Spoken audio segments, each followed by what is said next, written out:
UP PCS 2024 की main exam को Allahabad high court ने सस्पेंड करने की हिदायत दी है। फ्री एग्जाम की मेरिट ने सिरे से तैयार होने तक मेन एग्जाम मुलतवी करने की हिदायत दी गई है। आपको बताते चले कि पीसीएस 2024 की मेन एग्जाम 28 और 29 सितंबर को होने वाले थे।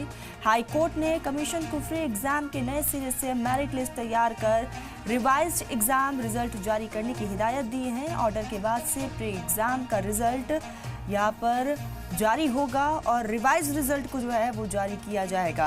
तो ऐसे में कोर्ट के हुक्म का पालन किया जा रहा है। और आपको बताते चले कि इसको लेकर उम्मीदवारों में काफ़ी ज़्यादा, अभ्यर्थियों में काफ़ी ज़्यादा नाराज़गी देखने को मिली थी। तो पीसीएस 2024 के एग्ज़ाम को लेकर जो कोर्ट की तरफ से हुक्म जारी किया गया था उसी का पालन किया जा रहा है। ऑर्डर के बाद से प्री एग्ज़ाम का रिवाइज रिजल्ट जारी होगा। तो उत्तर प्रदेश पीसीएस 2024 के मेन एग्जाम को इलाहाबाद हाईकोर्ट ने सस्पेंड करने की हिदायत दी है।